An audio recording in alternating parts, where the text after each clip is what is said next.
What's up, guys? It's your girl Cordy back again with another update. And today we've actually got some real movement happening around Caitlin Clark and Team USA. It looks like the squad has officially made it down to Puerto Rico, and the energy around this trip is starting to pick up as we get closer to seeing some basketball again. Shout out to Chloe Peterson from the Indy Star, who's reportedly courtside and already sharing some early looks from the arena. Anytime we start getting those behind-the-scenes clips, photos, and little practice updates, you already know fans are locked in. After months of waiting, even the smallest basketball content feels like a big deal right now.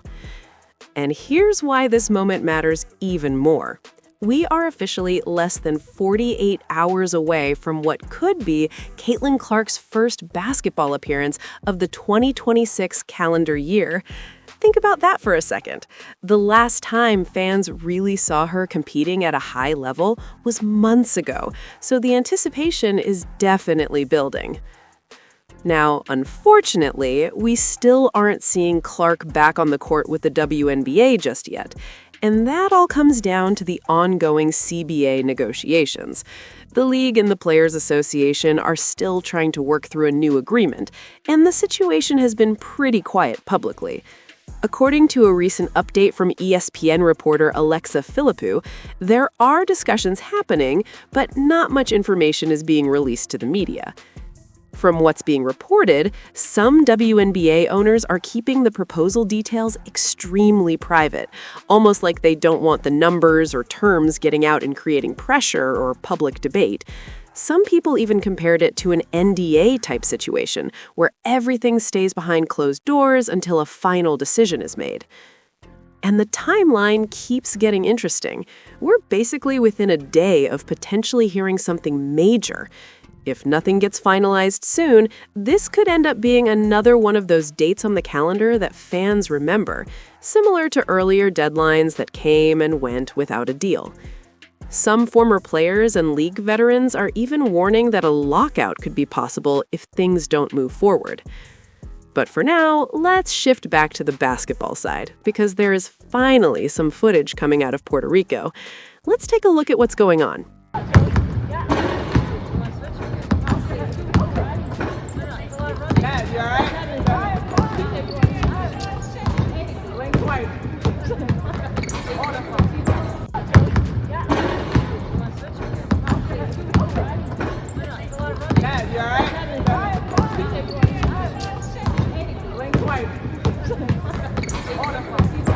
Caitlin Clark definitely looks sharp out there during warm-ups. Even in those short clips, you can tell she's in rhythm and comfortable on the court.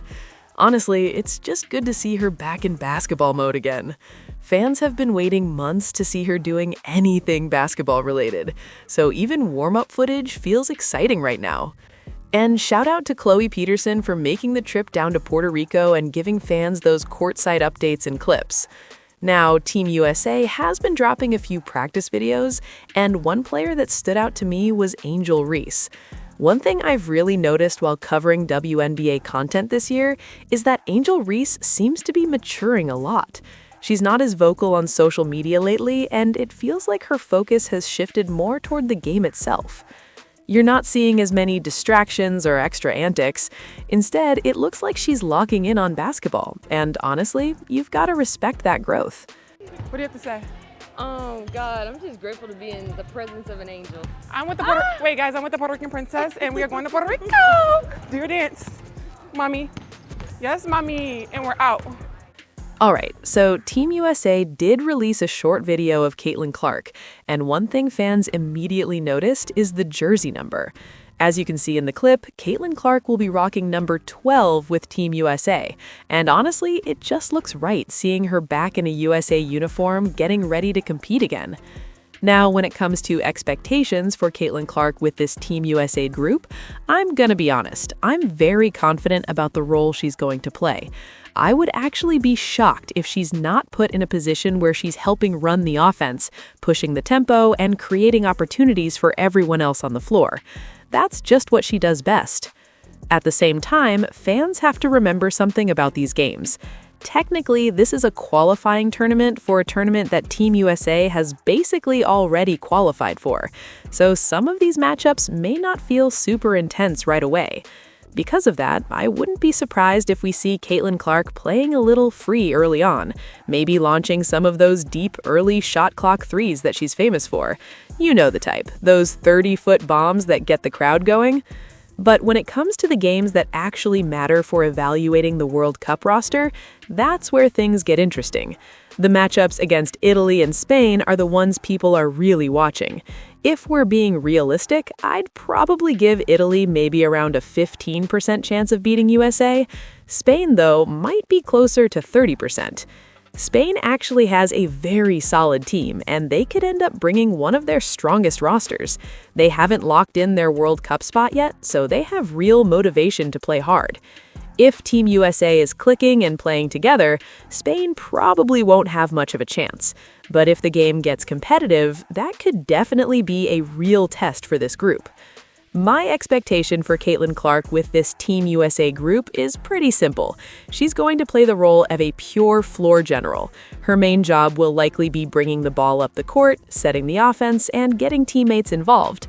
It's probably going to look a lot different than what fans are used to seeing from her with the Indiana Fever, where she carries a huge scoring load and has the ball constantly. Because of that, I do think some fans might end up a little disappointed in certain games. Not because Caitlin Clark isn't playing well, but because her role is going to be different. With so many talented players around her, she won't need to force shots or dominate the offense the same way she does.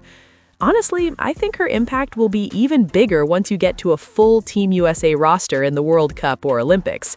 That's where her style really fits, pushing the pace, making quick reads, and throwing those long outlet passes that ignite fast breaks, almost like the classic Showtime style. To still experience firsts in your career, even though you are early in your career, you've accomplished a lot. What are the... Sorry. You avoided the pants, so that's good. Are there nerves, especially when I mean, I don't even think it's like necessarily maybe nerves to a certain extent, probably almost like butterflies. Like this is a super cool opportunity, and like if you didn't feel that way, you probably don't really care enough about it. Like that's how I feel about it for myself. Like this is a different stage. Like you're not going to come out here and be the star player. That's not how it's going to be for USA basketball. Like you're going to find a way to help the team win. You're going to find a way to compete to the best of your ability. But I think for myself, like there's certainly a level of, I don't want to call it nerves, but excitement and joy. And I mean, I haven't played basketball in 8 months either. So getting to do it at this level for my first time back, like there's no better way. Like get tossed out into the fire and figure it out. But I felt really good through practice. So more than anything, just really excited. But I know day of the game, I'm going to be hyped up and probably a little anxious, but in a good way. Once you start those games, it's 5 games in 7 days. Yeah. Just how are you going to ramp up to that and just make sure? I guess we're going to find out like really quickly like what type of shape I'm in, and I feel like I've put myself in the best possible shape that I could be in at this point. And you know, sometimes almost the first game is the hardest, but once you get in kind of the flow of things and you figure things out and you kind of get your wind back, you're in a little bit better of a position. But it's definitely going to be quite a few in a short period of time, but that's kind of what makes it fun. You play, and it's very similar to the WNBA. You have back-to-backs, you have 1 day in between, so I feel like that's something we're also used to. Maybe not quite the 5 games in 7 days, but that's also just international competition. So, you know, it's what I've dealt with in the past, and then going forward, hopefully for, you know, looking forward to the World Cup if I'm not lucky enough to be on that team. Like, it's the same exact scenario with even more games, so it's great preparation for that too.